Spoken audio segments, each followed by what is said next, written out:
Hello everybody, welcome to the channel. My name is Charles, and of course today's topic is asking the question, why was Hardin tearing up during the bonfire sequence?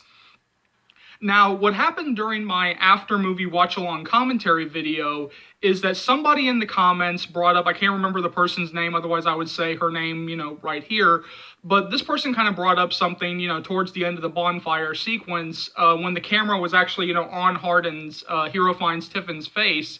And if you look closely, you can kind of see Hardin tearing up a little bit. Now, for anybody who doesn't remember the sequence, what happens is that Noah has decided to surprise Tessa, and they go to a bonfire-type party where the entire gang is there. So Steph, Tristan, Molly, Hardin, Jace, Zed, the whole gang is there. And so, anyway, at one point, someone suggests that they play a game of suck and blow, which is basically to suck a card or something like on your lips and then pass it from one person to the next to the next to the next. And then I guess if you drop it, you have to kiss that person. All right, so anyway, the card starts getting passed down the group. And when it gets to Jace, he purposely blows it in Tessa's face. Literally just like, puffs it out like right into Tessa's face, purposely dropping it. And so he then tries to go in to kiss Tessa, essentially attempting to sexually assault her. Because she's clearly, moving away from him. She clearly doesn't want to do it. And even Noah is sitting there like, hey man, she doesn't want it, she doesn't want it, she doesn't want it. Now this entire time, the camera keeps cutting back to Hardin, sitting there off to the side watching the game and seeing, Tessa, literally push Jace away. I mean, you can literally see her hands on Jace Swentemmel, literally pushing him away, making it clear that she does not want this. So basically what happens is that Hardin, stands up, rushes over to Jace, tackles him to the ground, starts punching him. Jace kind of gets on top of him, gets in a few hits. People are able to break up the fight. And so when Hardin stands up and he and Tessa kind of share this look, you can see the tears in Hardin's eyes. You can actually see him tearing up. And so one person kind of brought up during the after-movie watch-along commentary, well, why is he tearing up? Did anybody else notice that, that Hardin is tearing up? Well, if you read the book, or if you actually paid attention to a little bit later in the movie, there is a story that he tells that actually happened in the book, and I wish that this scene later in the movie, when he tells the story at the wedding to Tessa, I wish that this would not have been felt so rushed. So basically what happens is that when he was a kid, his dad went out and got drunk at a bar, or a pub, as he says in the book, and he got into a fight with a bunch of hooligans, a bunch of thugs at, the local pub. And so those guys decided to come back and, get some revenge on him. But but instead of finding Hardin's dad at the house, they found Hardin's mom and a young Hardin. So basically they sexually assault his mom. They rape his mom. And Hardin could not fight back. Hardin tries to fight back, but of course, or tries to protect his mom, but, the guys easily, smack him away and he can't really protect him. So in this moment, and you can kind of see it on Hero's face, because they're not really giving it away at this part about what is actually happening. Like, they don't really give it away, like, what really happened to Hardin as a kid, but you can see it on Hero's face. And you can see that this moment where he's completely flashing back to what happened to his mom. And so when he sees Jace attempting to sexually assault, because yes, that can also be a sexual assault. If you are trying to kiss somebody and they clearly do not want it, if you force a kiss on somebody, that is sexual assault. So when he sees Tessa when Jace trying to attempt to sexually assault Tessa, and, seeing her push him away, saying, no, I don't want this, that sets something off in Hardin. That reminds him, makes him have a flashback. Even though we don't see a flashback in the movie, we can see it on his face. We can see all that emotion on his face as he's taken back to that night when he couldn't protect his mom. And in that moment, and this is one of the reasons why I say that I think one of Hardin's greatest qualities that he has, or one of the best qualities that Hardin has, is that he is loyal. There is a loyalty inherent inside of him. And so when he sees this girl that he cares about, this girl that he loves, being, attempting to be sexually assaulted by this guy. He's like, no, this is not going to be my mom again. I'm older, I'm bigger. No, this time I'm going to help her. This time I'm going to be able to defend her. And he just literally rushes over and tackles Jason, starts pounding on him. Now, here's where I will give the movie credit, because in a lot of movies, and this is a problem that I had with a lot of teen movies growing up, is that when the teen movies were coming out when I was younger, they would really hold teenagers' hands. Like if the film was aimed at kind of like a younger crowd, they would literally hold your hand throughout every step of the way, and literally have to hit you over the head with a sledgehammer that, oh, this is why this is happening. This is the emotions that this person is feeling. This is like literally explain it every step of the way. But that's the beauty of this film, is that they don't give you all of that information. They just leave you with, okay, just because of Hero finds Tiffin's acting in that sequence, that something happened to him as a kid. That this is, bringing up something inside of him.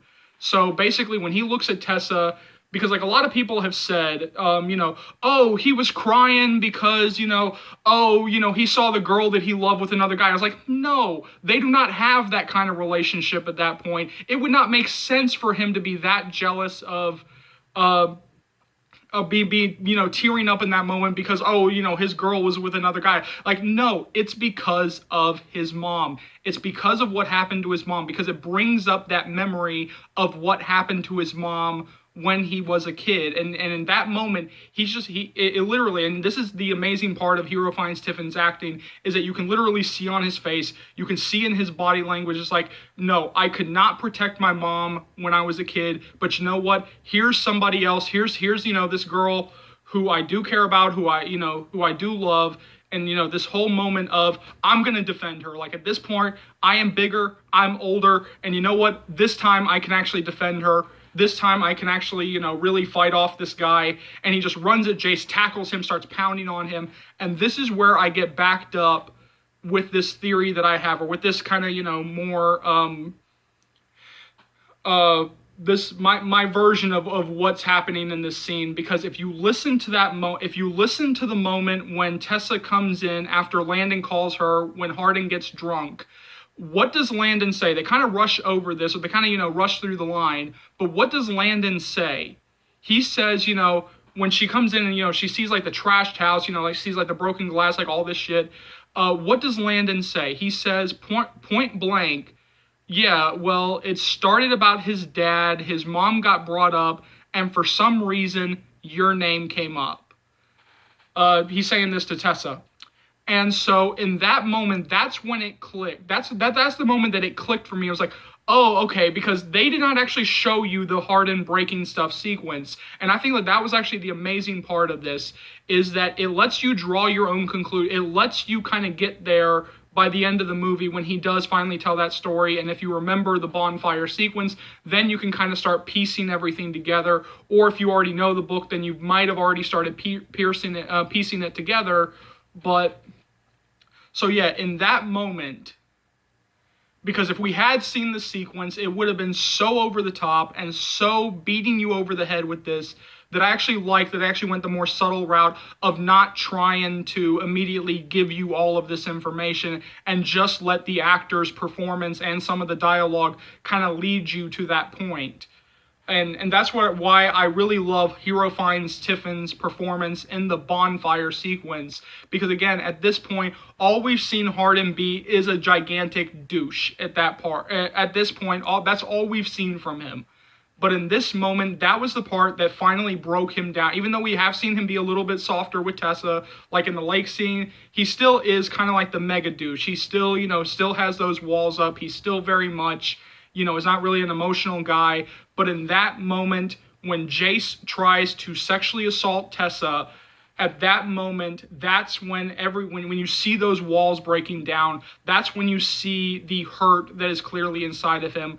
That's when you see everything that is going on inside of this guy, and it's practically a wordless performance from Hero Finds Tiffin. So jump down to the comment section below, let me know what you think. As always, thank you so much for watching. Just to go through all the stuff that you'll be able to find on this channel. Now, first, let's go through the read-throughs. So daily uploads. The read-throughs of the entire After series will be daily uploads, barring any types of personal illnesses or issues. I will be doing the book before. So a lot of people have been asking me that question. The book before will also happen. Now that we have the official green light for the After We Collided movie, I'll be bringing you guys constant updates on that. You guys will be so updated that you guys will be saying, you know, Charles, buddy, we're updated. Please stop. We beg of you. Every other day, I will be talking about different topics that come up in the After fandom. So if there's a topic that you would like to see me talk about, go ahead and either leave it down in the comments, or you can find me on either Twitter or my email. All the relevant information is on the About section of the channel. As always, remember, if there's an Afternator out there that you guys know who will love this channel or would love anything about this channel, go ahead and share the channel with them. Let's see how far we can grow this channel. And again, I just want to say thank you from the bottom of my heart. I love you guys. I feel very loved and supported by this fandom. You know, thank you guys for all your subscription, all your love, all your kind words. Thank you so much for this. If you are finding this video for the first time, you know, go ahead and click that subscribe button. And remember, I'll see you later, Afternators. Love you guys.